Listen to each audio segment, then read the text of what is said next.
Chắc chắn rồi. Đây là phiên bản chuyển thể hoàn chỉnh của câu chuyện sang bối cảnh Philippines, tuân thủ tất cả các yêu cầu của bạn.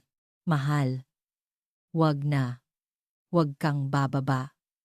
Sa hating gabi, 2:00 ng umaga, sa loob ng isang tahimik na paliparan, sa tabi ko, sumigaw ang isang may edad ng taxi driver na may nagbabagong boses. Isang malamig na tunog ng metal ang umalingaw-ngaw sa loob ng sasakyan habang sabay-sabay na nag-lock ang lahat ng pinto mula sa loob. Nang tumingin ako sa labas ng bintana, mula sa madilim at malamig na ulan, maraming nakakasilaw na ilaw ng flashlight ang nakatutok sa amin. 1, 2, 3, mga pulis na nakasuot ng heavy-duty na uniforme at may mababangis na mukha ang tuluyang pumalibot sa aming sinasakyan. Mahigpit kong hawak ang itim na leather na wallet ng aking asawa, ang naiwan niyang gamit. Oo, narito lang ako para ihatid ang naiwang gamit ng aking asawa. Ngunit sa sandaling iyon, habang nanginginig sa takot at pagkalito, hindi ko pa alam. Hindi ko pa alam na sa loob lamang ng ilang minuto, matutuklasan kong ang hindi maipaliwanag at nakakatakot na sitwasyong ito ay isang malupit na patibong na maingat na binalak ng aking pinakamamahal na asawa sa loob ng 25 taon. Ibalik natin ang orasan, ilang oras ang nakalipas. Noong gabing iyon, ang aking asawa, si Eduardo, ay nasa sukdulan ng kanyang pagiging mainitin ang ulo. Siya ay isang sales director sa isang malaking korporasyon sa Makati at nakatakda siyang bumiyahe patungong Singapore para sa isang mahalagang business trip sa hating gabing flight. Lourdes, nasaan na ang navy blue kong kurbata? Wala ka talagang kwenta. Isa ka lang namang full-time housewife, pero kahit paghahanda para sa business trip ng asawa mo, hindi mo magawa ng maayos. Umalingaw-ngaw ang sigaw ni Eduardo sa sala, kasabay ng malalakas na yabag ng kanyang mga paa. Ang aking asawa, na 55 taong gulang na ngayon, ay umaarting isang maginoo at mabuting negosyante sa labas. Ngunit sa loob ng bahay, para siyang isang malupit na hari. Nagmamadali kong kinuha ang kurbatang kalalabas lang mula sa plansa at patakbong lumapit sa kanya. Paumanhin, mahal. Heto na. Inihiwalay ko lang sa hanger para hindi malukot. Huwag ka nang magdahilan. Ang isang tulad mo na walang silbi sa lipunan ay dapat man lang gawing perpekto ang pag-aasikaso sa akin. Huwag kang sumasagot-sagot sa akin. Lalo na't nabubuhay ka lang sa perang pinaghirapan kong kitain na halos idura ko na ang dugo ko. Ang malupit na mga salita ay parang kutsilyong walang awang tumusok sa aking dibdib. Nilunok ko na lang ang anumang isasagot ko at yumuko na lamang sa katahimikan. 25 taon ng pagsasama. Noong una, mabait ang aking asawa. Ngunit habang tumataas ang kanyang posisyon, lumala ang kanyang pagiging mapang-abuso at ngayon, tinitingnan niya ako na parang isang kasambahay o isang punching bag. Ngunit hanggat nagtitiis ako, walang gulo. Iyon ang paulit-ulit kong sinasabi sa sarili ko. Tinatakpan ang aking puso ng maraming beses dahil wala akong lakas ng loob na makipaghiwalay at mabuhay mag-isa. Nakakainis talaga? Makinig ka? Nakasalalay ang promotion ko sa pagiging vice president sa proyektong ito. Ang makita ang pagmumukha mong lampa ay nagdudulot ng kamalasan. Bahala ka na. Aalis na ako. Tinitigan ako ni Eduardo na para bang isang maruming bagay bago niya isinara ang pinto ng pagkalakas-lakas na halos mayanig ang buong bahay.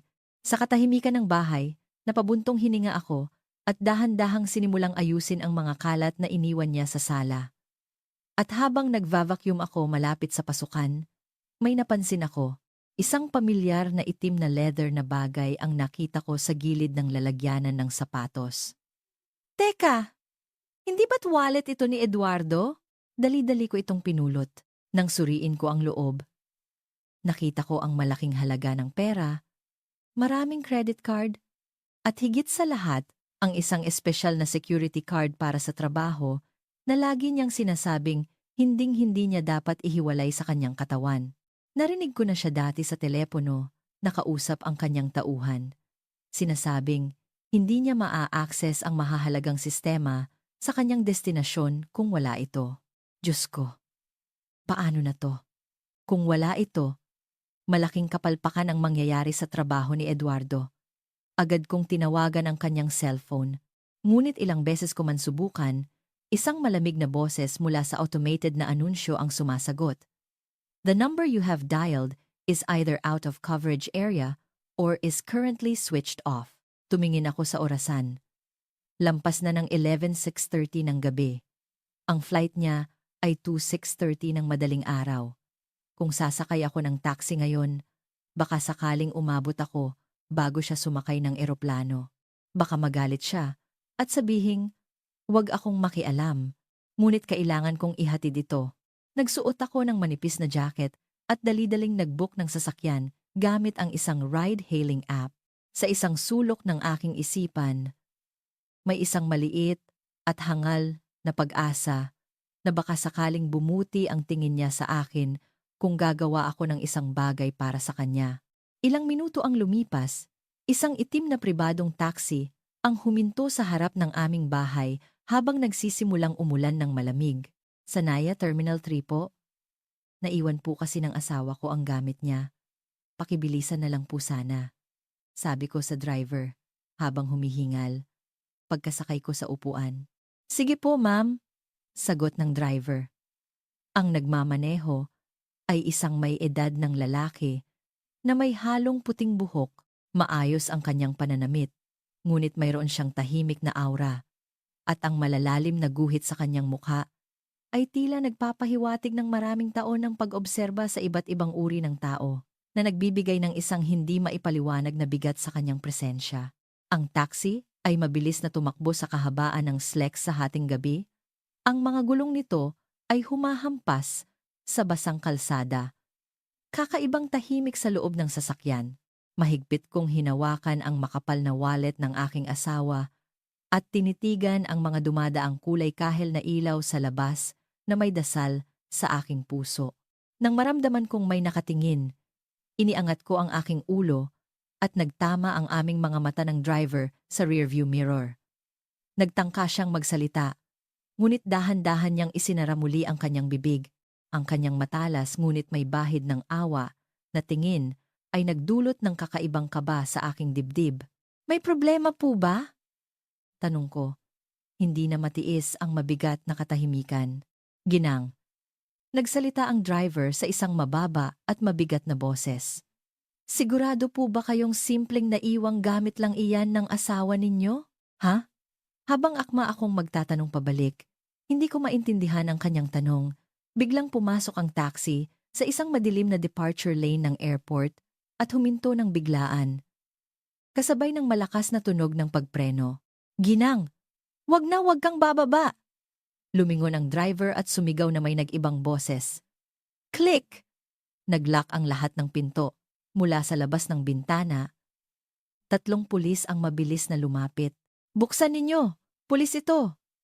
Sigaw nila, habang malakas na kinakatok ang bintana na parabang babasagin ito. Sa gitna ng aking pagpanik, isang hindi kapani-paniwalang tanawin ang aking nakita. Sa likod mismo ng mga sumisigaw na pulis, sa dilim ng isang poste sa paliparan, nakatayo ang isang lalaki na may hawak na cellphone at may nakakatakot na ngiti sa kanyang mga labi habang nakatingin sa aming direksyon. Walang iba, kundi ang asawa kong si Eduardo na dapat sana ay papunta na sa kanyang business trip. Eduardo? Bakit siya nandoon? Dinikit ko ang aking mukha sa bintana, tinitigan ang figura ng aking asawa na nakatayo sa lilim ng poste. Walang duda, siya nga, ang pamilyar na kulay abong suit, ang malaking maleta na lagi niyang dala sa tuwing may business trip.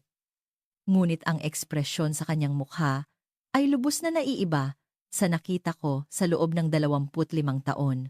Habang pinapanood niya akong natatakot at napapaligiran ng mga pulis, halatang halata ang kasiyahan sa kanyang mukha habang nakadikit ang cellphone sa kanyang tainga.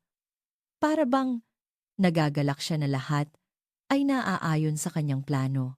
Buksan ang bintana. Bilisan ninyo.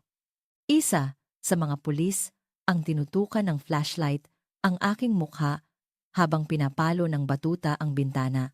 Lumakas pa ang ulan at ang malakas na pagpatak nito sa sasakyan ay lalo pang nagpalala sa aking pagpanik. Hawak ko pa rin ang itim na leather na wallet ng aking asawa. Manong driver, buksan niyo po. Kailangan kong magpaliwanag sa mga pulis. Wala po akong ginagawang masama. Nagmakaawa ako sa may edad ng driver. Halos yumakap sa likod ng kanyang upuan. Ang puso ko ay kumakabog na parang martilyo at tuyong-tuyo ang aking lalamunan. Hindi ko maintindihan kung ano ang nangyayari. Dinala ko lang ang wallet ng asawa ko. Bakit ako pinalilibutan ng mga pulis? Bakit ganoon ang ngiti ni Eduardo? Ngunit hindi kumibo ang driver. Mahigpit niyang hinawakan ang manibela habang matalas na tinititigan ang mga pulis sa labas. Ang kanyang kilos ay hindi tulad ng isang ordinaryong taxi driver. Puno ito ng tensyon at determinasyon. Ginang, kumalma kayo at makinig sa akin, sabi ng driver, sa isang nakakagulat na kalmado at mababang boses. Kapag lumabas ka dito ngayon, siguradong huhulihin ka bilang isang flagrante delikto at hindi ka na makakabalik sa dati mong buhay. Lahat ay mangyayari ayon sa plano ng asawa mong nakatayo doon. Flagrante delikto? Anong sinasabi niyo? Dinala ko lang ang naiwan niyang gamit. Nakita niyo na ba ang laman ng wallet na yan? Ang malamig na tanong ng driver ay nagpatigil sa aking hininga. Nang pulutin ko ito sa bahay, tiningnan ko ang pera, mga credit card, at ang security card. Pero bukod doon, wala na akong ibang nakita. Pera at mga card lang po. Ginang, makinig po kayong mabuti. Bahagyang umikot ang driver para harapin ako. Ang kanyang mga mata ay may bigat ng isang taong magsasabi ng isang hindi maikakailang katotohanan. Ang wallet na yan ay sinadyang iwan. Para makita mo, mataranta ka, at magpunta rito sa airport. At para abangan ka ng mga pulis sa tamang oras. Isang malamig na kaba ang gumapang sa aking likuran. Kahit gaano pa siya kaabusadong asawa, hindi niya magagawang idamay ang mga pulis para ipahamak ako. Bakit? Bakit niya gagawin yon? Malalaman niyo rin po ang dahilan. Sa ngayon, kailangan nating makalusot sa sitwasyong ito. Magtiwala kayo sa akin at yumuko sa sahig ng upuan. Dahil sa bigat ng kanyang boses, sumunod ako at nagkukulong sa maliit na espasyo sa sahig ng backseat. Hoy! Nakikinig ba kayo? Buksan ang pinto! Lalong lumakas ang sigawan ng mga pulis sa labas. Sa ganitong sitwasyon, babasagin na nila ang bintana. Nanginginig ang buo kong katawan sa takot. At wala akong magawa kundi yakapin ang wallet ng aking asawa. Ginang, kumapit po kayong mabuti. Pagkatapos noon, V-R-O-OM. Biglang umugong ng malakas ang makina ng taxi. Sa sumunod na sandali, biglang humarurot ang sasakyan kasabay ng isang malakas na pag-alog. Napasigaw ako habang naiipit sa pagitan ng upuan. Mabilis na nagsiilag ang mga pulis. Ang taxi ay humarurot paalis sa departure lane ng airport at muling bumalik sa madilim at maulang kalsada ng hating gabi. Delikado. Anong ginagawa nyo? Magiging pugante tayo nito. Oo, pugante tayo. Sa ngayon, mabilis na kinabig ng driver ang manibela. Walang alinlangang tinatahak ang komplikadong mga kalsada sa paligid ng airport. Ang kanyang anyo ay hindi na isang ordinaryong matandang lalaki. Siya ay naging isang propesyonal na tila sanay sa mga sitwasyong mapanganib. Sino ka ba talaga? Sigaw ko, nasa bingit na ng takot at pagkalito. Isang hamak na taxi driver lang po, sagot niya. Ngunit nang tumingin siya sa akin sa rearview mirror, ang kanyang mga mata ay malamig, ngunit may bahid ng malalim na kalungkutan. Dumaan ang taxi sa ilalim ng isang madilim na overpass at pumasok sa isang lugar na parang industrial zone na walang katao-tao. Humina na ang ulan, ngunit isang nakakatakot na katahimikan ang bumalot sa paligid. Huminto ito sa harap ng isang abandonadong bodega. Pansamantala, ligtas tayo rito. Hindi rin tayo agad masusundan ng mga pulis. Pinatay ng driver ang makina at huminga ng malalim. Gamit ang nanginginig na mga kamay, inayos ko ang aking sarili at ang aking nagulong buhok. Ang sunod-sunod na hindi kapanipaniwalang pangyayari ay nag-iwan sa aking isipan na blanko. Sige, Ginang, tingnan natin ang tunay na anyo ng patibong na inihanda ng iyong asawa. Lumingon ang driver sa akin at itinuro ang itim na leather na wallet sa aking mga kamay. Sa pinakaloob ng wallet na iyan, sa likod ng lagayan ng ID, may isang sikretong bulsa. Nanginginig kong sinunod ang kanyang sinabi. Sa likod ng lagayan ng ID, may isang bahagi kung saan doble ang pagkakatahi ng leather. Isang lugar na hindi ko napansin dati. Doon, may isang maliit na transparent na plastic sachet. Sa loob nito, ilang gramo ng puting pulbos ang nakalagay. Ano to? Shabu po iyan, Ginang. Ang kalmadong boses ng driver ay umalingaw-ngaw sa tahimik na sasakyan. Ano? Para akong binagsakan ng langit at lupa. Shabu? Bakit may ganoong bagay sa wallet ng asawa ko? Hindi, mali. Kung tama ang sinabi ng driver. Ang asawa niyo mismo ang nag-report sa mga pulis. Malamang sinabi niya. Ang asawa ko ay may tinatagong droga sa aking wallet at papunta sa airport. Dapat sana ay nahuli ka bilang isang drug possessor in flagrante delicto. Biglang nanlamig ang buo kong katawan. Isang patibong. Gusto akong gawing kriminal. Ni Eduardo. Ang asawang pinagsilbihan ko ng walang reklamo sa loob ng 25 taon, ginawa ito ng malupit at tuso. Bakit? Bakit niya gagawin ang ganito? Bumuhos ang malalaking butil ng luha mula sa aking mga mata. Higit pa sa takot at kawalan ng pag-asa, ang nangingibabaw ay ang hindi makapaniwalang pakiramdam.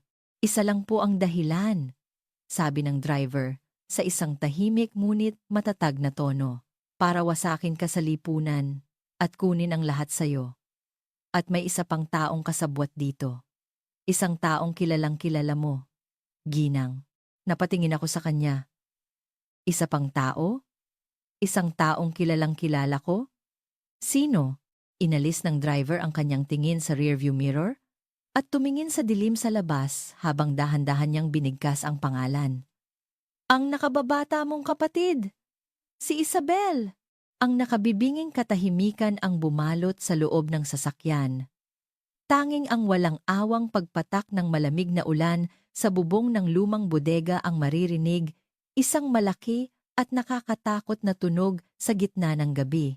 Hindi ako makapaniwala sa aking narinig. Sa sobrang gulat, walang salitang lumabas sa aking bibig. Tanging ang pagtitig ko sa driver sa rearview mirror ang nagawa ko na may bahagyang nakabukas na bibig. Si Isabel? Angka? Isa-isa kong kapatid? Sinubukan kong magsalita. Ngunit ang aking lalamunan ay tuyo na parang buhangin at tanging isang garalgal na hininga ang lumabas. Pakiramdam ko ay ninakawan ako ng hangin. Naging blanko ang aking isipan at tila huminto ang pag-ikot ng mundo. Ito siguro ang tinatawag nilang pagkabigla. Matagal akong natahimik, hay hindi. Hindi totoo yan. Si Isabel, ako ang nagpalaki sa kanya na parang sarili kong anak. Mula nang maagang mamatay ang aming mga magulang, siniguro kong hindi siya maghihirap, imposibleng kasabwat siya ni Eduardo para ipahamak ako. Imposible! Ang boses na sa wakas ay lumabas sa akin ay nanginginig at puno ng luha. Na kahit ako ay nagulat, ngunit ang may edad ng driver ay hindi nagbago ng kanyang seryosong ekspresyon at dahan-dahan ngunit tiyak na umiling. Naiintindihan ko po, ang hirap na paniwalaan ito, ngunit ang asawa niyo at si Isabel ay may lihim na ugnayan sa loob ng hindi bababa sa 3 taon. Ang kanilang layunin ay ang lupa ng inyong mga magulang na minanan niyo at ang malaking life insurance na kinuha ng asawa nyo para sa inyo kamakailan.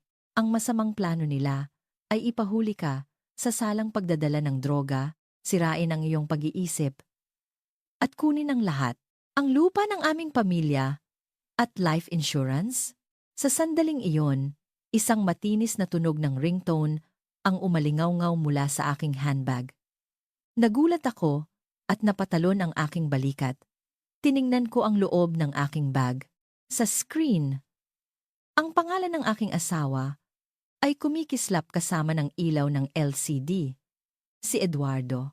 Sagutin niyo po. Pero i-on niyo ang speakerphone at hanggat maaari, huwag kayong magsalita. Sinunod ko ang tahimik ngunit hindi matatawarang utos ng driver at pinindot ang call button gamit ang nanginginig na daliri at in-on ang speaker. Oh Lourdes, anong nangyari? Ang tahimik mo yata? Akala ko ba'y sa mga oras na ito, nakalubog na ang mukha mo sa putik habang umiiyak at nagmamakaawa sa mga pulis.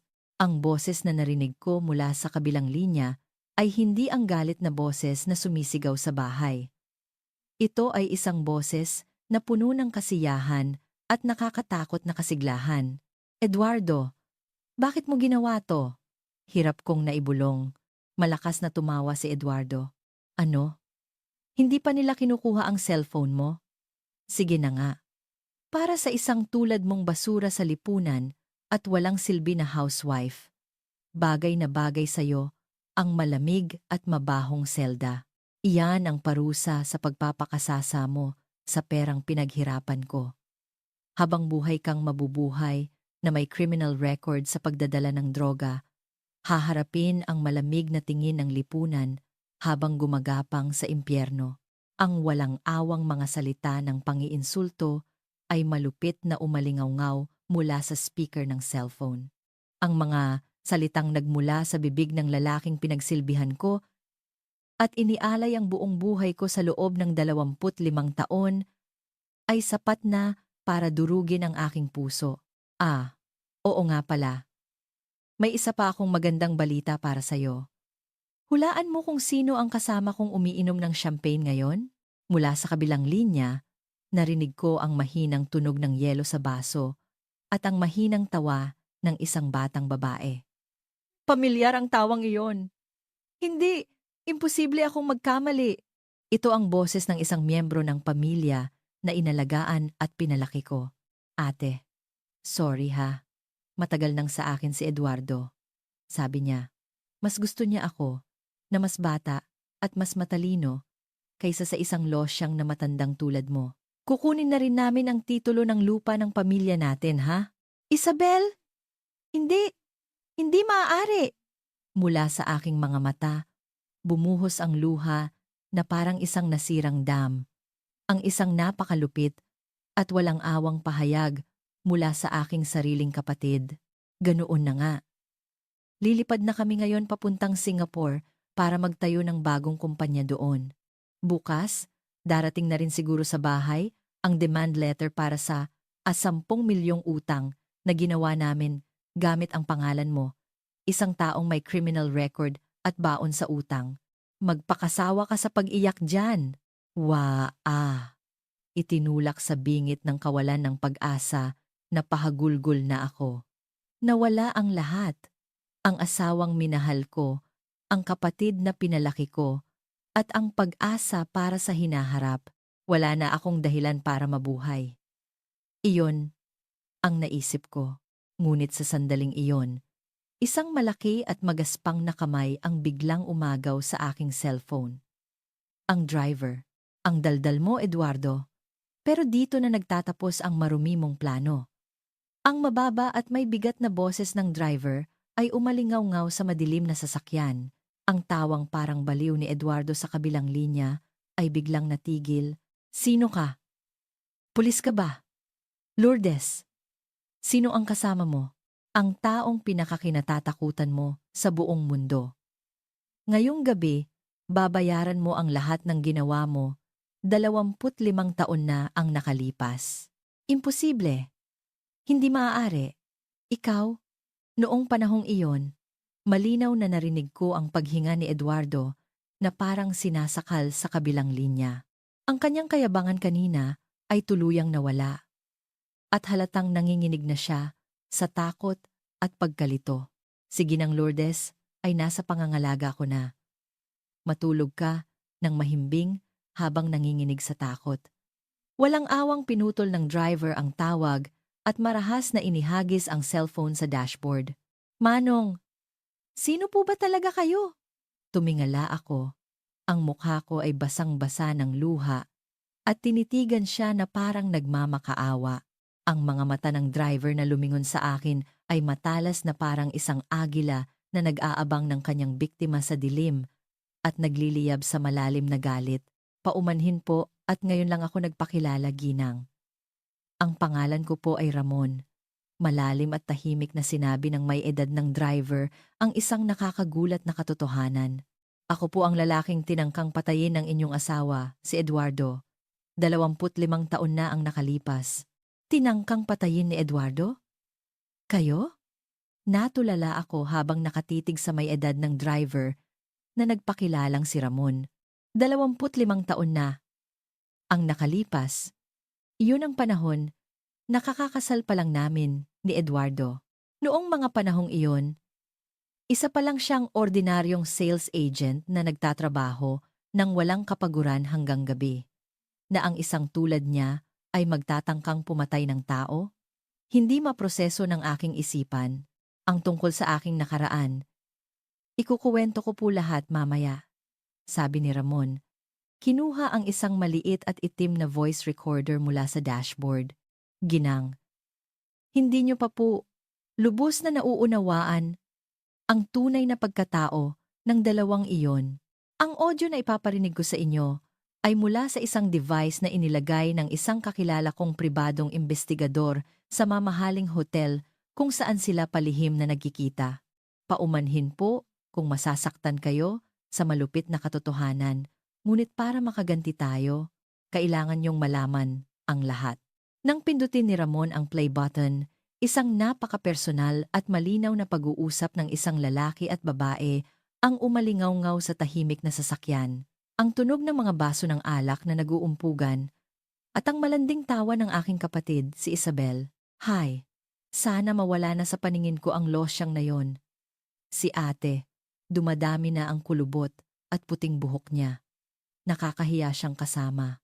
Tama ka. Ang babaeng, yon na amoy lupa at lampa. Kahit ako, nasusuka na sa pagmumukha niya. Kaya ko lang siya tiniis sa bahay dahil nagsisilbi siyang katulong. Isang sakit na parang paulit-ulit na tinutusok ng matalim na yelo ang aking puso. Ito ba ang boses ng aking asawa?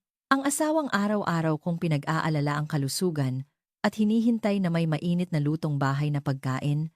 Pero Eduardo, si ate, naniniwala talaga siyang mahal mo siya, no? Hindi niya alam na natutulog tayo ng magkasama. Tapos binibigyan pa niya ako ng allowance. Nakakatawa talaga ang mga babaeng hindi nakapagtapos ng high school, no? Oo nga, isa lang siyang kasangkapan. Walang pinag-aralan, walang talento, walang alam sa mundo.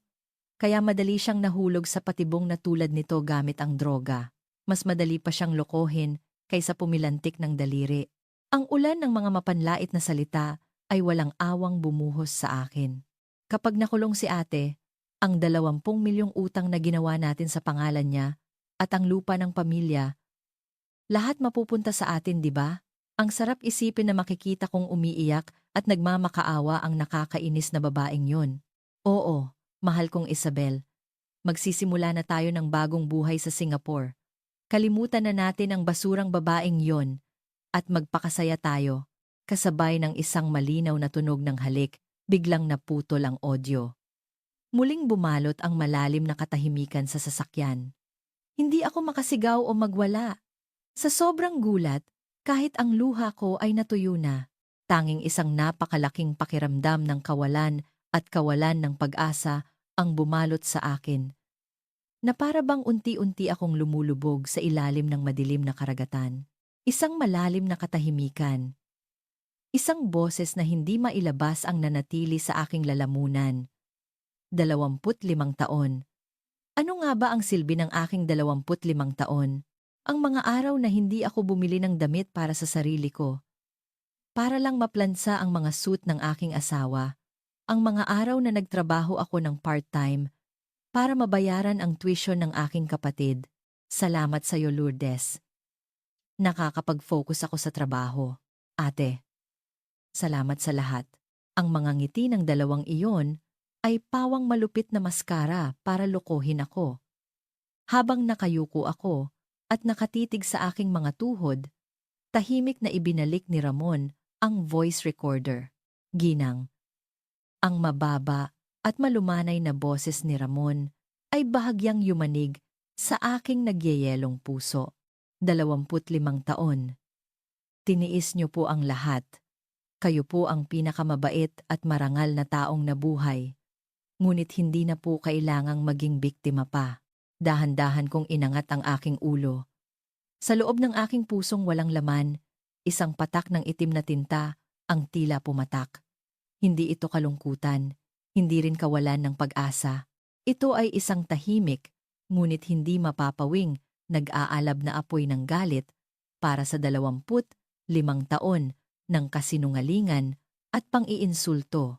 Ramon, sabi ko sa isang garalgal na boses, hindi ko sila mapapatawad. Ang sakit na dinanas ko, ipaparanas ko sa kanila ng 100 beses. Ang aking mga kamao, na mahigpit na nakakuyom, ay nanginginig sa galit nang marinig ang aking mga salita. Malalim na tumango si Ramon sa rearview mirror at malakas na pinaandar ang makina. Iyan po ang hinihintay kong marinig.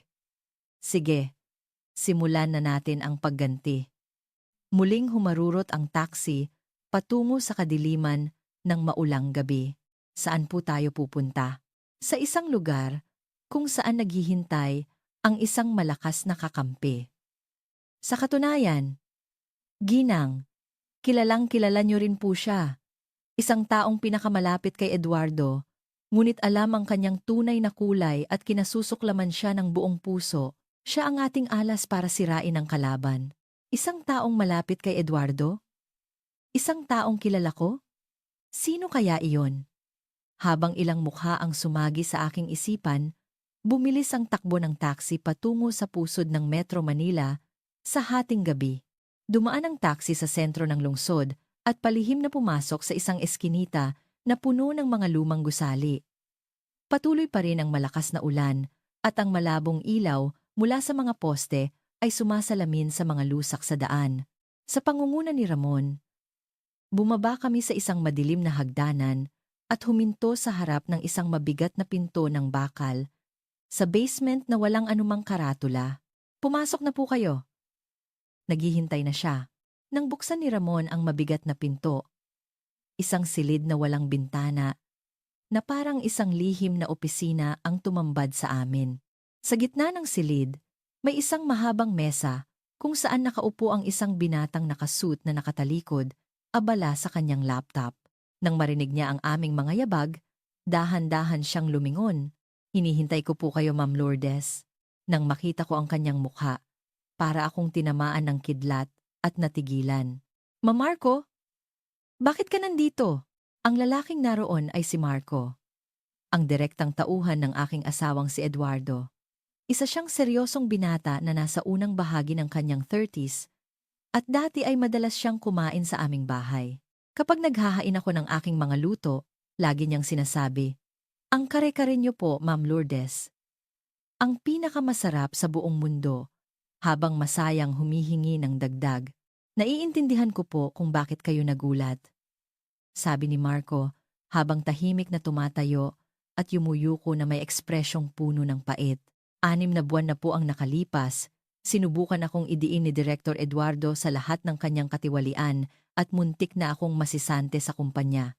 Nang mawalan ako ng pag-asa at magtangkang magpakamatay, si Mang Ramon po ang nagligtas sa akin.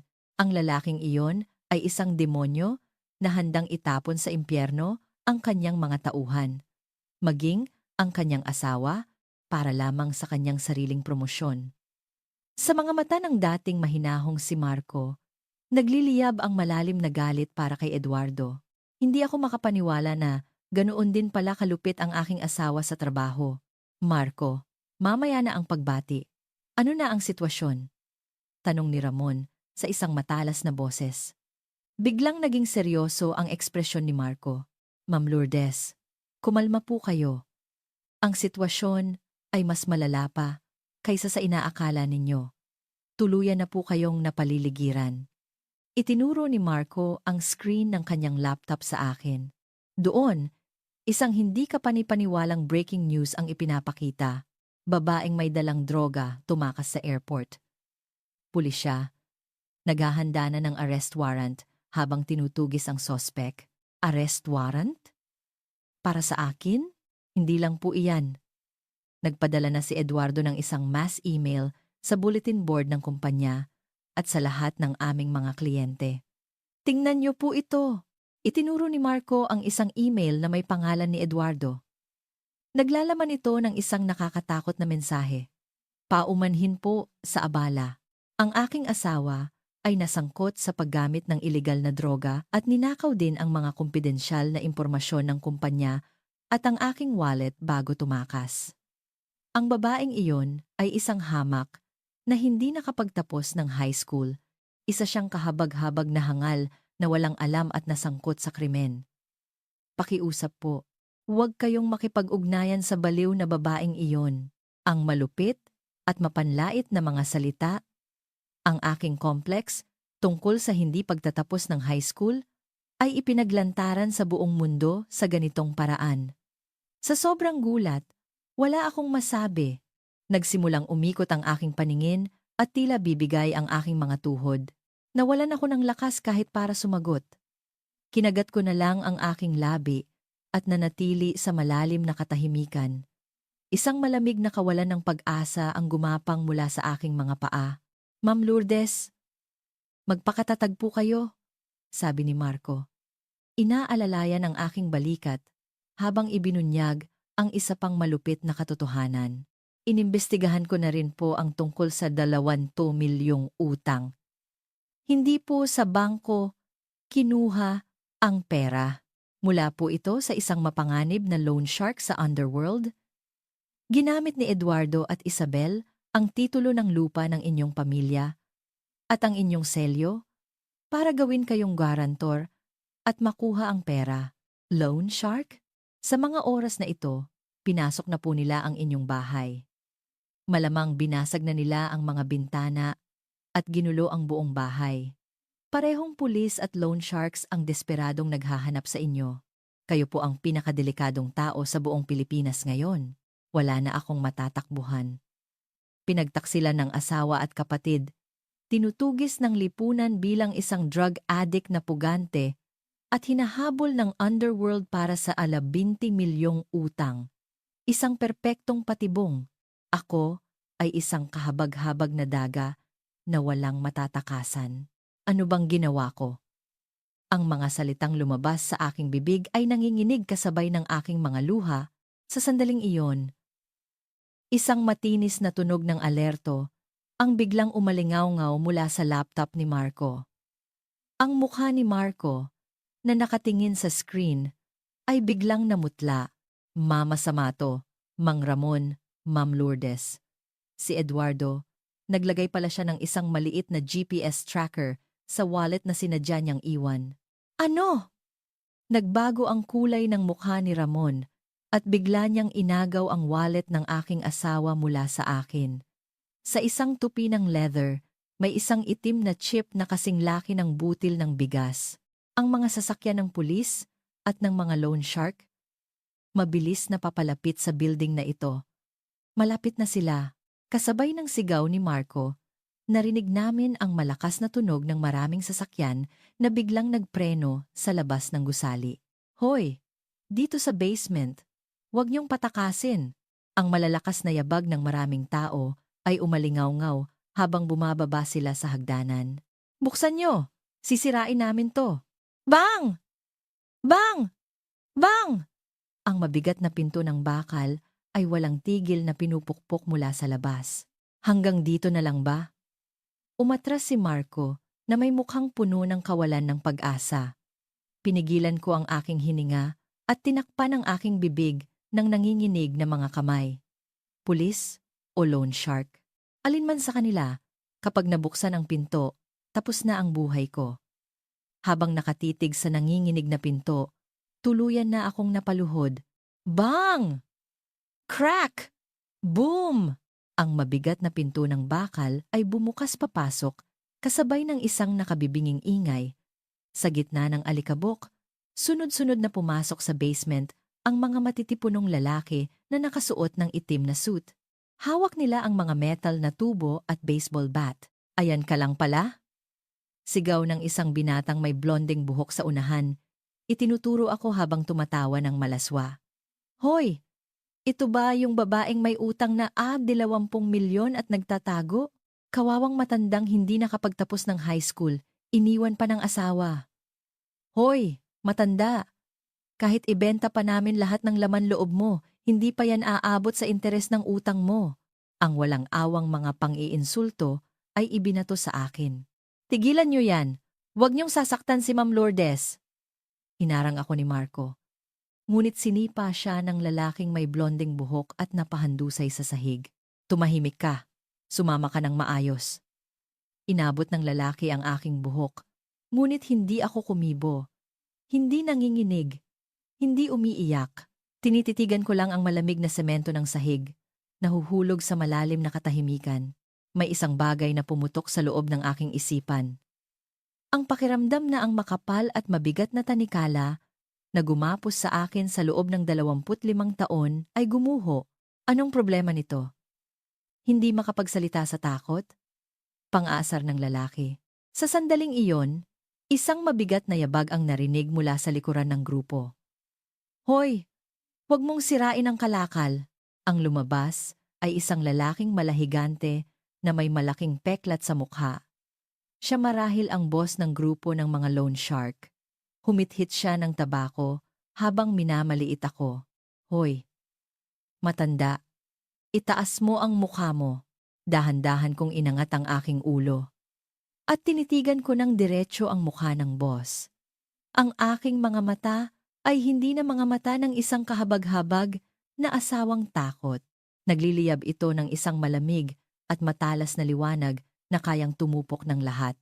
Nang mahuli ng mga mata ng boss ang aking mukha, biglang nahulog ang tabako mula sa kanyang bibig. Ha? Biglang nawala ang kulay sa mukha ng boss at ang kanyang malaking katawan ay nagsimulang manginig. Boss? Anong problema? Basura lang naman tong babaeng to. Tumahimik ka! Biglang sinuntok ng boss ang lalaking may blonding buhok sa kanyang tabi. Tumilapon ang lalaki sa pader at nawalan ng malay. Pagkatapos, sa harap ko, lumuhod ang boss at idinikit ang kanyang noo sa sahig. Isang perpektong pagyuko. Ate Lourdes, hindi ko po akalain na kayo po pala ito, ate. Isang hindi inaasahang pagpapakilala. At isang hindi kapani-paniwalang kilos. Matagal na rin tayong hindi nagkita, Dante. Ang aking mababa at may bigat na boses ay umalingaw-ngaw sa basement. Tumingin sa akin si Marco na nakahandusay, na parabang nakakita ng isang hindi kapani-paniwalang bagay. Ang nakakagulat na pagbaliktad ng sitwasyon ay nagpatigil sa lahat. Ito ang sikretong itinago ko sa loob ng 25 taon. Ang dahilan kung bakit hindi ako nakapagtapos ng high school dahil para protektahan si Isabel, na maagang naulila, huminto ako sa pag-aaral at nagtrabaho sa gabi para mabuhay. Bilang resulta, sa paglipas ng panahon, ako ay naging leader ng pinakamalaking organisasyon sa underworld ng Luzon.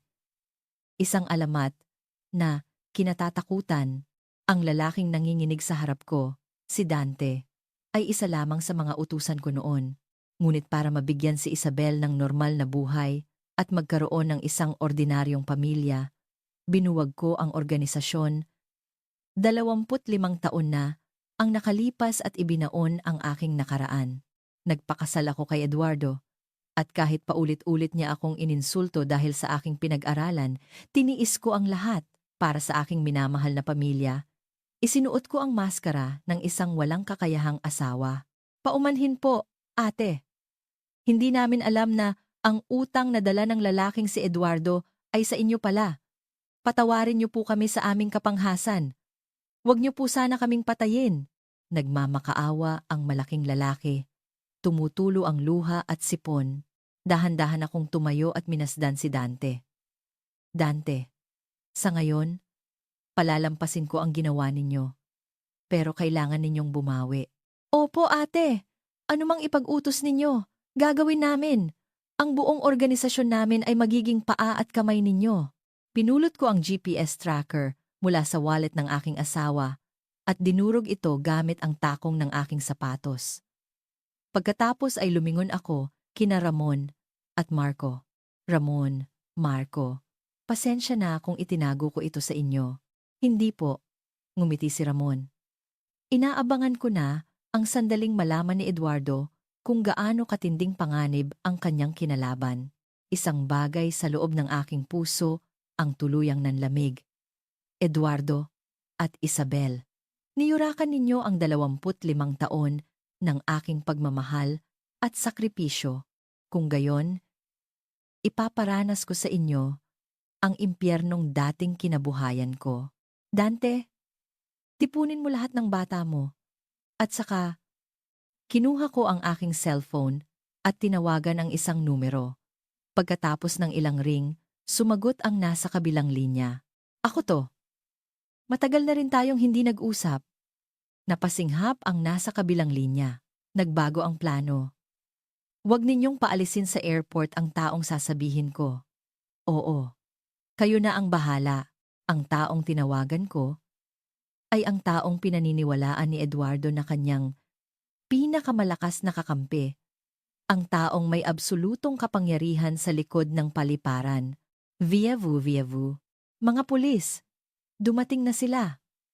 Sa labas ng basement, umalingaw-ngaw ang tunog ng mga sirena at kumikislap na pulang ilaw ng mga patrol car. Dahil sa huling signal ng dinurog kong GPS, narating na ng mga pulis ang gusaling ito. Ate, kami na po ang bahala dito. Tumakas na po kayo sa likod.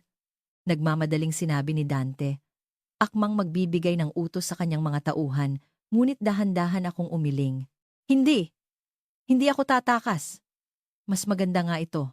Muling nasira ang pinto at pumasok ang ilang unipormadong pulis kasama ang isang may edad ng detective na nakasuot ng gusgusing suit.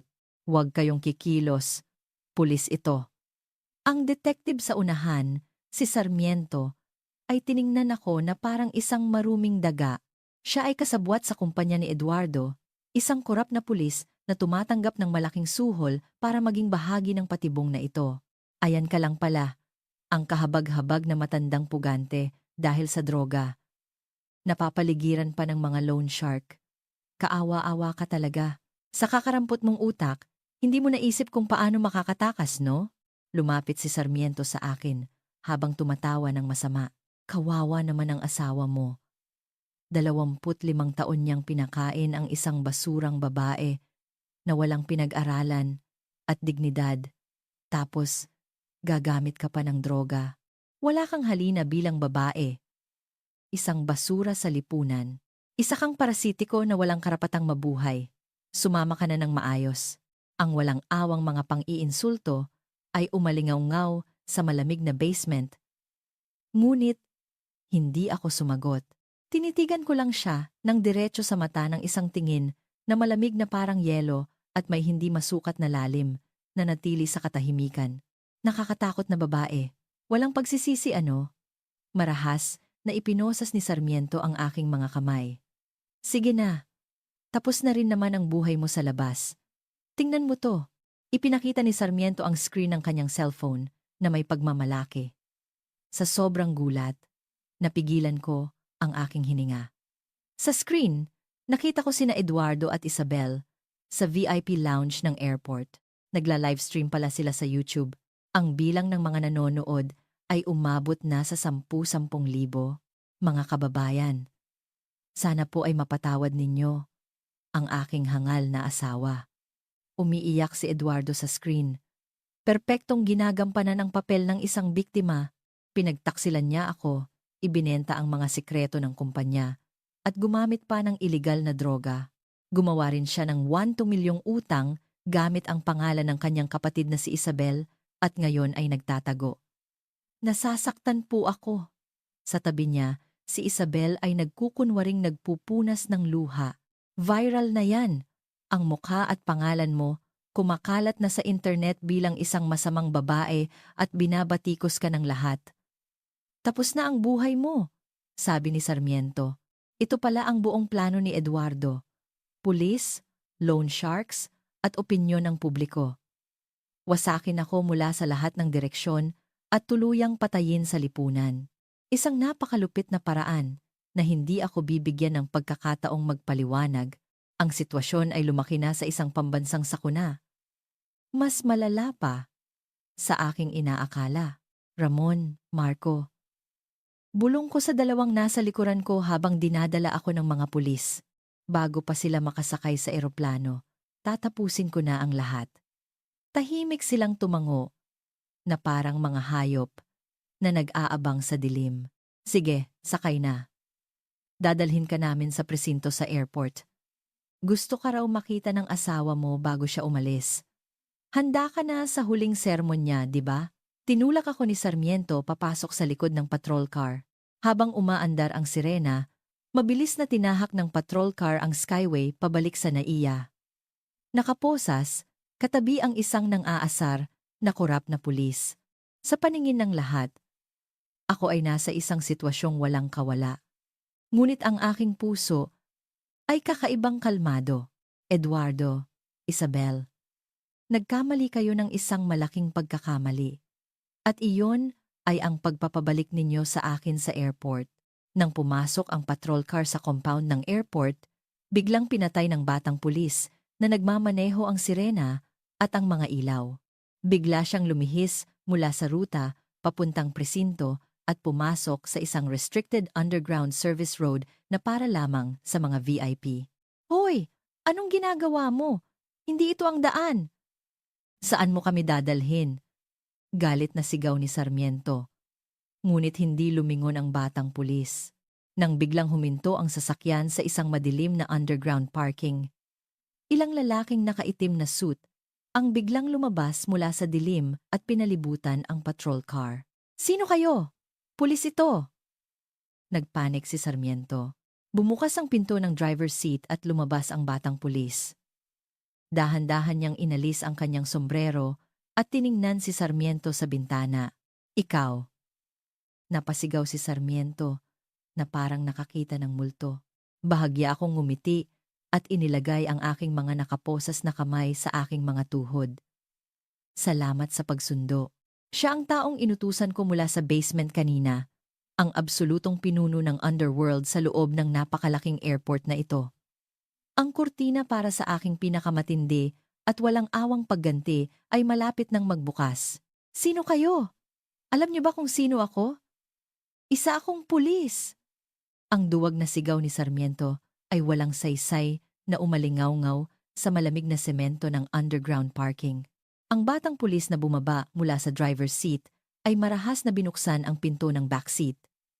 At hindi man lang tiningnan si Sarmiento, magalang siyang lumuhod sa harap ko. Sinundo na po kita, Ate Lourdes. 10 taon na rin po pala, sabi niya.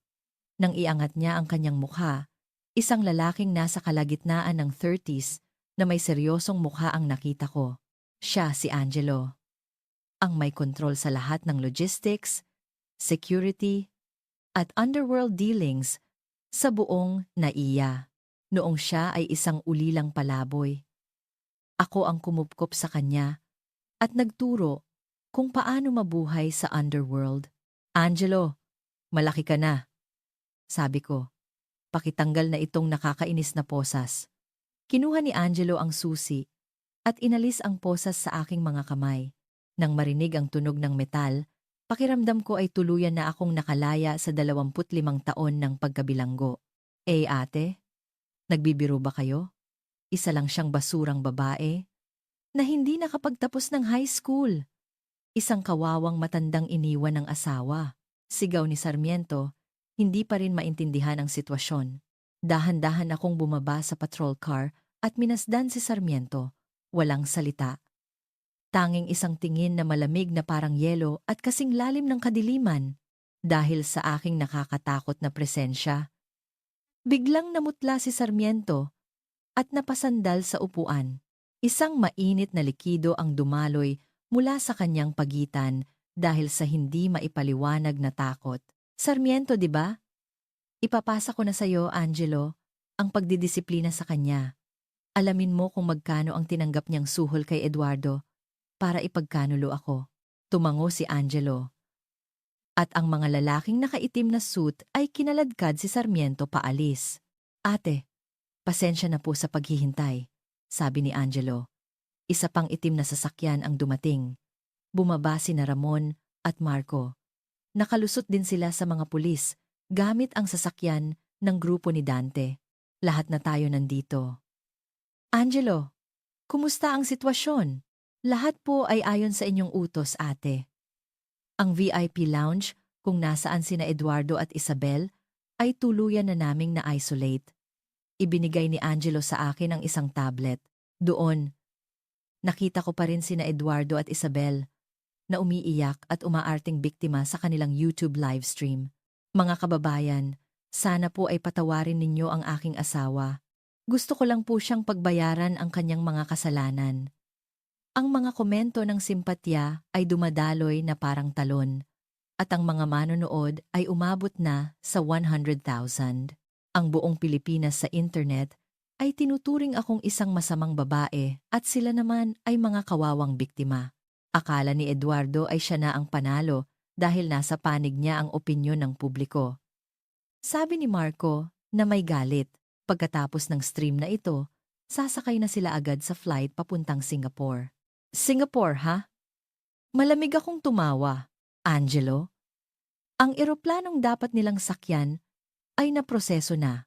Cancelled na ito dahil sa technical issues. Ang dalawang iyon ay mga hangal na ibon na masayang kumakanta sa loob ng isang hawlang walang labasan. Ito ang pinakamalaking pasabog ng aking pagganti. Akala ni Eduardo ay kontrolado niya ang pulis at ang publiko. At tuluyan na niya akong naisahan. Ngunit ang airport na ito, ang malaking silid na kanilang kinalalagyan, ay ang aking teritoryo, isang execution ground sa ilalim ng absolutong kontrol ni Angelo. Ibinalik ko ang tablet kay Angelo at inayos ang aking buhok. Inunat ko ang aking likod at tuluyang hinubad ang maskara ng isang takot na asawa na isinuot ko sa loob ng 25 taon. Wala na ang imahe ng isang sunod-sunurang babae na takot sa kanyang asawa. Ang naroon ay ang mukha ng isang malupit na reyna na dating kinatakutan sa buong underworld ng Luzon. Oras na para gumanti. Ipakita natin sa dalawang iyon ang impyernong tinatawag na katotohanan. Kasama sina Ramon, Marco, at ang mga lalaking nakaitim. Samantala, sa loob ng isolated na VIP lounge, pagkatapos patayin ang kamera, malakas na tumawa si Eduardo. Ha ha ha! Nakita mo yon, Isabel? 100,000 viewers. Ngayon, si Lourdes ay isa ng basura sa lipunan. Galing mo talaga, Eduardo. Si ate? Siguro umiiyak na. Yun sa loob ng patrol car ngayon, no? Nakakatawa. Habang akmang magdiriwang sila gamit ang mamahaling champagne, napansin ni Eduardo ang isang bagay. Teka, may mali. Sabi niya, tinitingnan ang kanyang mamahaling relo. Dapat boarding time na, pero walang anunsyo. At kanina pa, wala ring staff dito. Anong nangyayari? Habang lumalaki ang kanyang pagkainis, ang mabigat na pinto ng VIP lounge ay dahan-dahang bumukas. Ang mabigat na pinto na gawa sa mahogany ay bumukas kasabay ng isang nakabibinging katahimikan. Sino yan? Para sa mga VIP lang ito. Sigaw ni Eduardo habang lumingon, ngunit ang kanyang mukha ay unti-unting nanigas. Sa tabi niya, si Isabel, na may hawak na baso ng champagne, ay natigilan na para bang nakakita ng katapusan ng mundo. Lourdes? Bakit ka nandito? Ang nanginginig at duwag na boses ni Eduardo ay umalingaw-ngaw sa Marangyang Lounge. Kasama ang aking mga tauhan, dahan-dahan akong pumasok, bawat hakbang sa makapal na karpet ay maririnig. Ang tunog lamang ng aking mga takong ang umalingaw-ngaw na parang tunog ng orasan. Ate, tumakas ka sa mga pulis, no? Sigaw ni Isabel. Hindi ako makapaniwala. Isa ka lang namang basurang hindi nakapagtapos ng high school, pero ang galing mong gumawa ng masama. Talagang kahihiyan ka ng Pilipinas. Huwag kang lalapit. Ang baho mo. Lourdes, sumusobra ka na! Nakuha ni Eduardo ang kanyang tapang at nagsimulang sumigaw tulad ng dati. Ang isang basurang tulad mo ay walang karapatang pumasok sa sagradong VIP lounge na ito. Bagay sa'yo ang dilaan ang malamig at mabahong sahig ng kulungan. Sinira mo ang perpekto kong plano. Tatawag ako ng pulis ngayon din. Ang ulan ng mga insulto at pagbabanta ay bumuhos. Ngunit hindi nagbago ang aking ekspresyon. Nanatili ako sa malalim na katahimikan. Hindi sumasagot, hindi nagpapaliwanag, hindi nagpapakita ng galit. Tinitingnan ko lang ang dalawang asong tumatahol na may tingin na kasing lamig ng yelo. Dahil sa aking katahimikan at nakakatakot na presensya, unti-unting nakaramdam si Eduardo ng hindi maipaliwanag na takot. Pinagpawisan ang kanyang noo at kitang-kita ang pagkalito sa kanyang mukha. Anong klaseng tingin yan? Magsalita ka! Hoy! Security! Paalisin niyo ang baliw na babaeng ito! Sigaw ni Eduardo, ngunit walang dumating. Siyempre. Dahil ang lugar na ito ay tuluyan nang isinara ni Angelo mula sa labas. Wala pong saysay iyan, Direktor Eduardo. Isang anino ang lumabas mula sa aking likuran. Mamarco, hindi ba't nasisante ka dahil sa kasong embezzlement? Bakit ka nandito? Umatras si Eduardo nang makita ang tauhang kanyang idiniin. Kayo po ang nagpahamak sa akin at muntik na akong mamatay, ngunit si Ma'am Lourdes po ang nagligtas sa akin. Ang lahat ng ebidensya ng inyong kasamaan ay nasa kamay ko na. Ano? At sana hindi mo pa nakakalimutan ang mukha ko, Eduardo. Si Ramon naman ang lumabas. Nang makita siya, biglang namutla si Eduardo na parang papel. Ikaw? Noong 25 years ago, imposible. Patay ka na dapat. Nanginginig si Eduardo at nabitawan ang kanyang cellphone. Bakit? Bakit nasa likod sila ni Lourdes? Isa lang siyang hangal at walang alam na asawa. Nagpanik si Eduardo at sinubukang tumakbo palabas. Ngunit hinarangan siya ng aking mga tauhan at isinara ang pinto mula sa loob. Tumabi kayo! Sasakay kami sa eroplano papuntang Singapore. Sigaw ni Eduardo. Ngumisi si Angelo. Ang flight po papuntang Singapore ay nakansela na dahil sa technical issues at ang mga pasaporte ninyo ay pinawalang bisa na rin.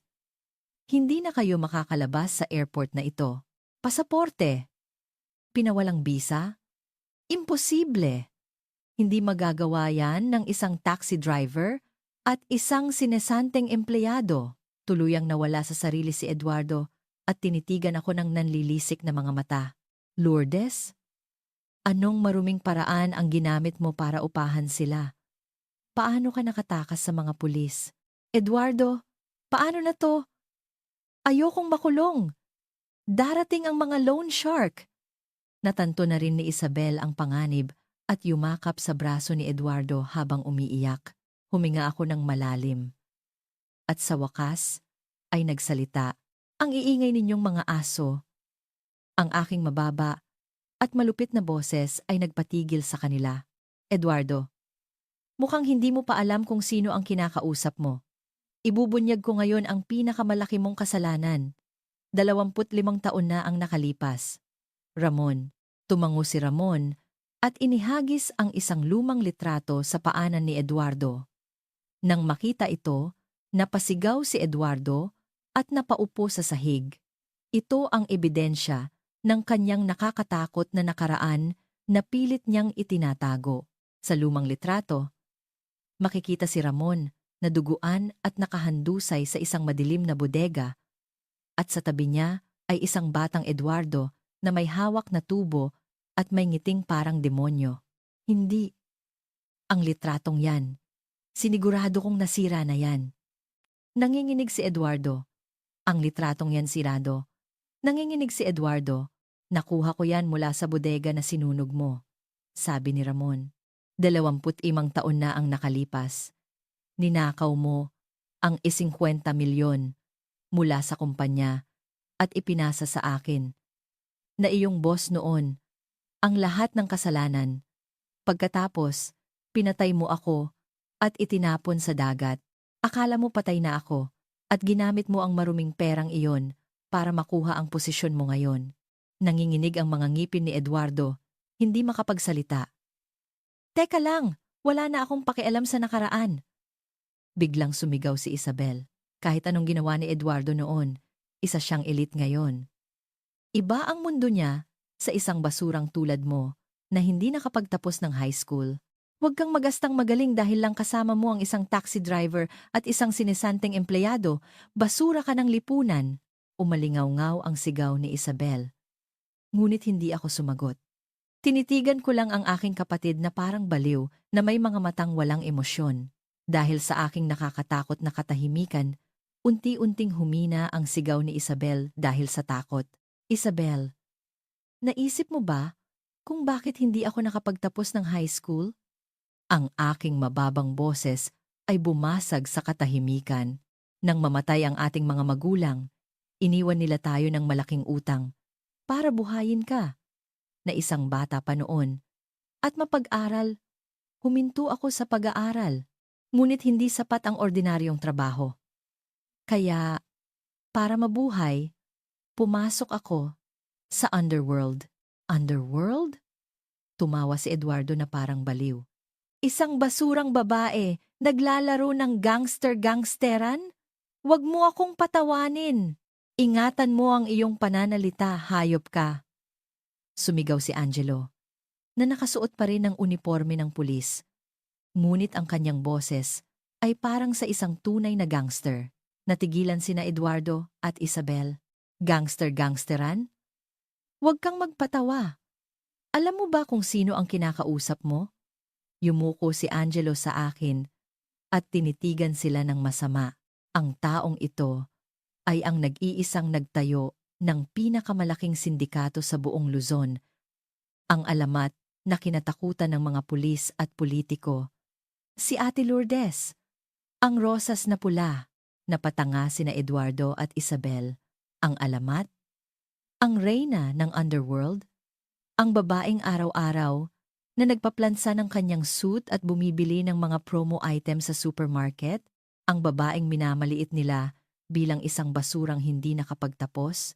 Hindi totoo. Imposible. Sigaw ni Eduardo. Dante. Tinawag ko. Mula sa pinto, pumasok ang higanteng may peklat sa mukha ang boss ng mga loan shark. Ate! Yumuko si Dante sa aking paanan. Hindi man lang tiningnan ang dalawa.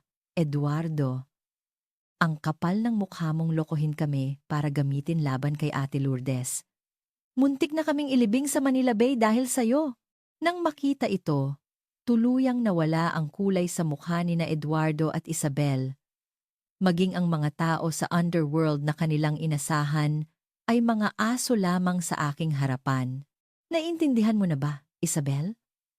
Kung bakit ko tinalikuran ang lahat at nagpanggap na isang walang kwentang asawa para lang mabigyan ka ng normal na buhay.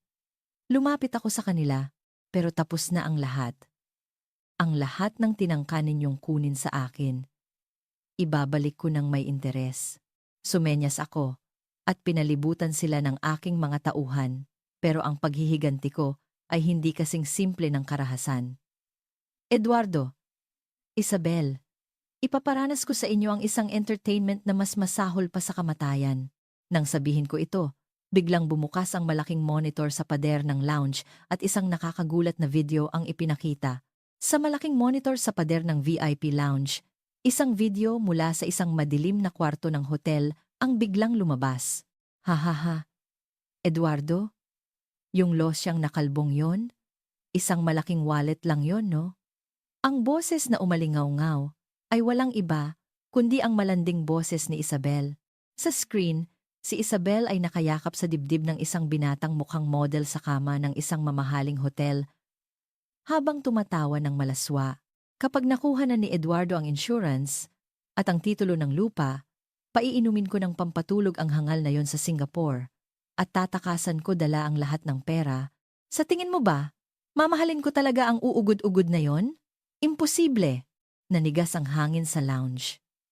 Sa video, ibinunyag ni Isabel ang kanyang paghamak kay Eduardo at ang kanyang plano na lokohin ito. Ay, Isabel! Anong ibig sabihin ito? Namutla si Eduardo at tiningnan ang kapatid ko. Hay, hindi! Isang patibong yan, Eduardo. Nagpanik si Isabel at itinuro ako. Gawa-gawa lang yan ni ate. Naiinggit siya sa atin, kaya gumawa siya ng AI-generated na peking video. Huwag kang maniwala sa isang basurang hindi nakapagtapos ng high school. Lahat ng sinasabi niya. Kasinungalingan! Umiiyak si Isabel habang patuloy na nang iinsulto. Ngunit hindi ako sumagot. Pinanood ko lang ang kaawa-awang payaso na nagsisisigaw sa gitna ng lounge na may tingin na kasing lamig ng yelo. Ang aking katahimikan, ang lalong nagpatunay sa katotohanan ng video. Isang malakas na sampal ang umalingaw-ngaw. Sinampal ni Eduardo si Isabel ng buong lakas. Aray! Natumba si Isabel sa sahig, duguan ang bibig. Ang kapal ng mukha mong lokohin ako. Ibinigay ko ang lahat para sa'yo. Huwag mo akong hawakan, demonyo kang mapang-abuso. Sa tingin mo ba may papatol sa'yo? Kung wala kang pera? Talunan. Ang dalawang dating magkakampi ay nagsimulang mag-away, nagtuturuan at nagsisigawan. Nakakadiri. Pero huwag kayong mag-alala, hindi pa tapos ang lahat. Malamig na sabi ni Marco habang kinakalikot ang kanyang tablet. Nagbago ang video sa monitor at ipinakita ang isang live na press conference. Ang presidente ng kumpanya ni Eduardo ay yumuyuko sa harap ng media.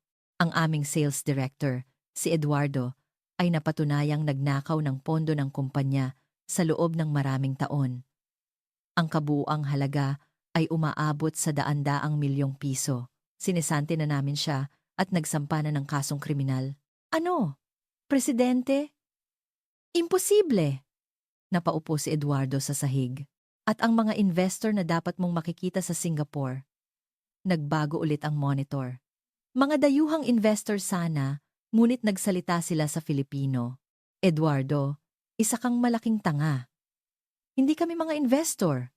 Mga tauhan kami ni Ate Lourdes mula sa aming international branch.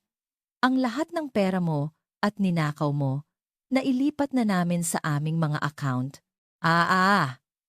Kinuha ni Eduardo ang kanyang cellphone at tiningnan ang kanyang online banking. Balance. 000.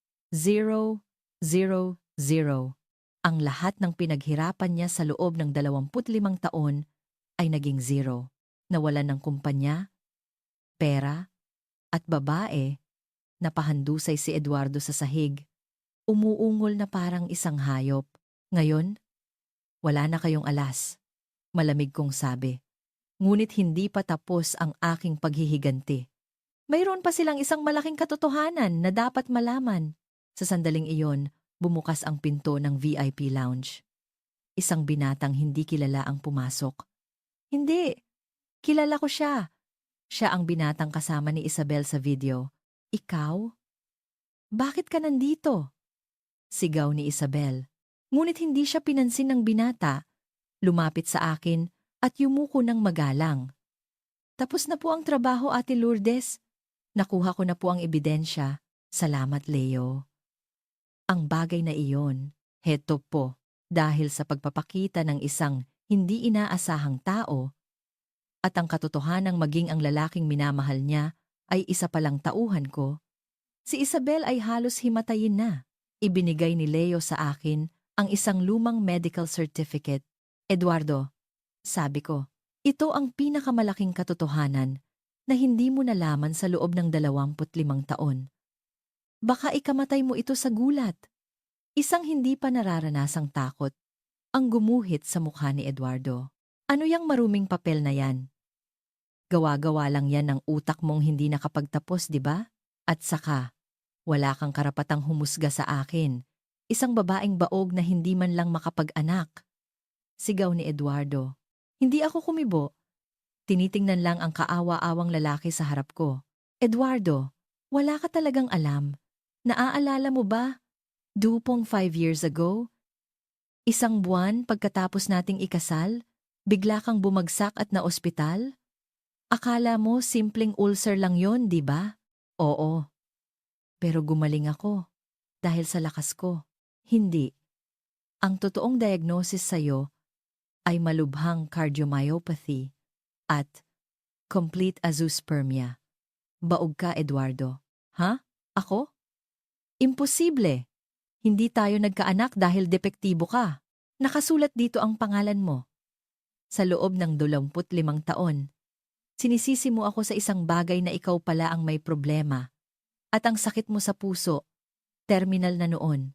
Kaya ginamit ko ang aking mga koneksyon sa underworld para maghanap ng heart donor at ang pinakamagaling na surgeon sa buong mundo. Nagbayad ako ng 5 bilyon para bilhin ang buhay mo. Imposible! Ang nag-opera sa akin ay isang sikat na doktor na nagkataong bumisita sa Pilipinas. Sa sandaling iyon, bumukas ang pinto ng isang silid sa likuran at isang matandang lalaki ang lumabas. Ang sikat na doktor na iyon ay ako. Ang lumabas ay si Dr. Morales, ang mismong doktor na nagligtas sa buhay ni Eduardo. Professor Morales? Bakit kayo nandito? Yumuko si Dr. Morales sa akin. Matagal na po akong personal na doktor ng organisasyon ni Ate Lourdes. 25 years ago, inutusan niya akong iligtas ka. Ako ang nag-opera sa'yo at naglagay ng puso ng ibang tao sa dibdib mo. Ang buong pagkatao ni Eduardo, ang kanyang malakas na pangangatawan, ay pawang kasinungalingan na binili ng aking pera, ang puso ko, ang katawan ko. Napahandusay si Eduardo. At Eduardo, ang gamot sa tiyan na iniinom mo araw-araw sa loob ng 25 taon? Hindi iyon gamot sa tiyan. Isa iyong espesyal na immunosuppressant na gawa lamang sa laboratorio ng aking organisasyon para pigilan ang iyong katawan na tanggihan ang bagong puso mo. Biglang nawala ang lahat ng kulay sa mukha ni Eduardo. Kapag itinigil mo ang pag-inom niyan, sa loob ng 3 araw, aatakehin ng iyong katawan ang sarili nitong puso at mamamatay ka sa matinding sakit habang kumukulo ang iyong dugo. Sige, Eduardo. Anong gagawin mo sa gamot mo para bukas? Sa wakas, naintindihan niya. Sinubukan niyang hanapin ang kanyang gamot, ngunit wala na itong laman. Wala na, wag mo nang hanapin. Sabi ko, inilabas ang isang maliit na bote na may lamang mga tableta. Nasa akin na ang lahat ng gamot mo. Ang tanging paraan para mabuhay ka ay nasa bote na ito. Ibigay mo sa akin yan.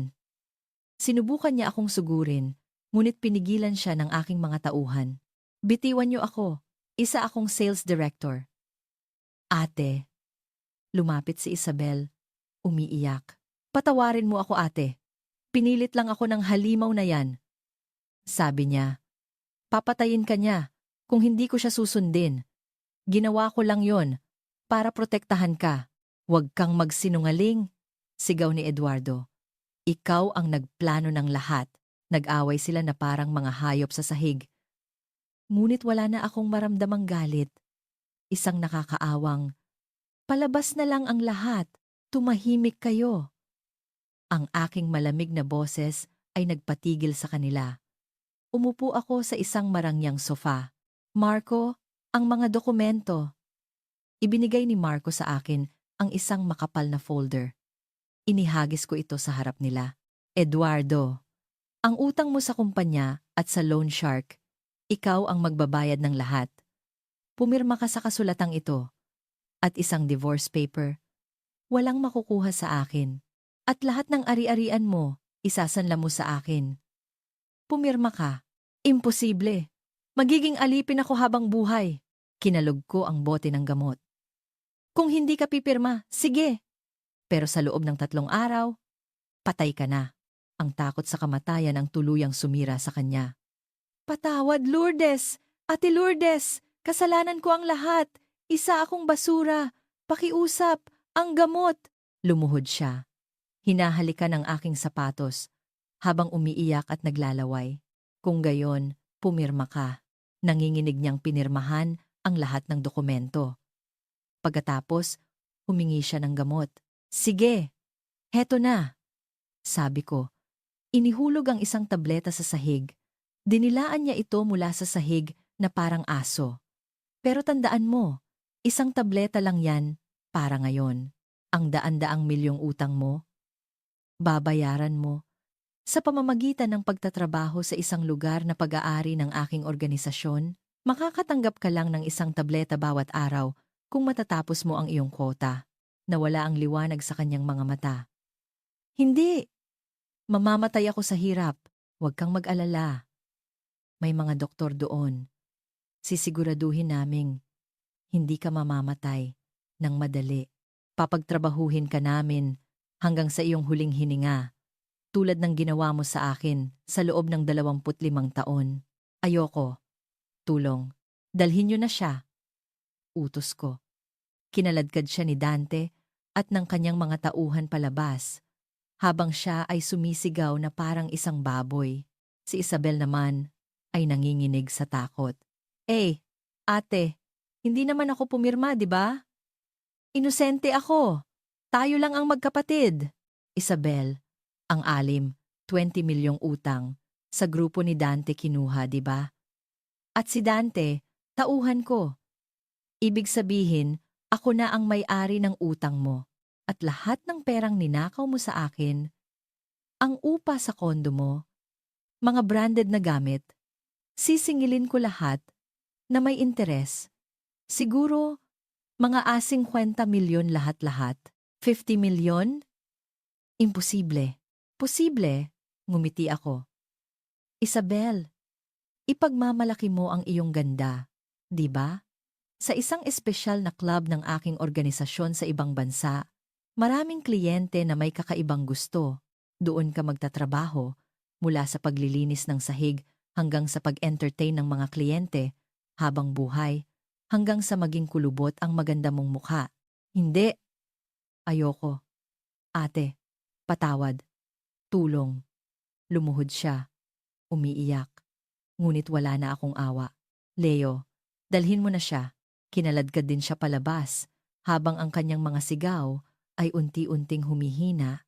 Nang sumara ang pinto, isang malalim na katahimikan ang bumalik. Ang dalawang demonyo na sumira sa aking buhay ay nahulog na sa impyernong kanilang hinukay. Isang perpektong paghihiganti. Tapos na, Ate Lourdes, sabi ni Marco.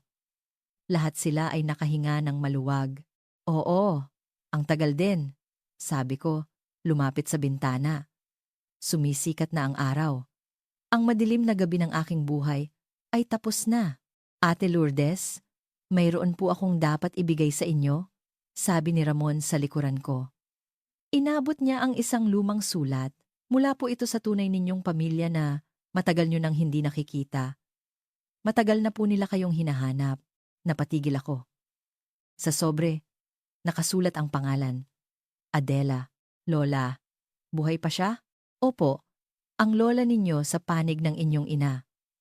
Ang lola na pilit ninyong itinaboy 25 years ago para protektahan siya sa panganib. Binuksan ko ang sulat. Puno ito ng mga tuyong luha. Mahal kong Lourdes, kahit anong masasakit na salita ang sinabi mo, alam kong ginawa mo lang iyon para protektahan kami ni Isabel. Patawarin mo kami dahil sa iyo, napunta ang lahat ng pasanin. Sa loob ng 25 taon, walang araw na hindi kita naisip. Sana buhay ka. Gusto ko sanang lutuan ka ulit ng paborito mong kare-kare. Hihintayin kita, apo. Bumuhos ang aking mga luha. Hindi luha ng galit o sakit, kundi luha ng ginhawa at pagmamahal. Ramon, paano mo siya nahanap? Habang iniimbestigahan ko si Eduardo, natuntun ko rin po ang kinaroroonan niya. Mayroon po siyang maliit na karinderya sa Tagaytay. Ate Lourdes, doon po ang tunay ninyong tahanan. Tumingin ako sa aking mga tauhan sina Angelo, Marco, Dante. Salamat sa inyong lahat. Yumuko ako. Mula ngayon, tatalikuran ko na ang mundong ito. Dante, itigil niyo na ang lahat ng iligal na gawain at magtayo kayo ng lehitimong negosyo.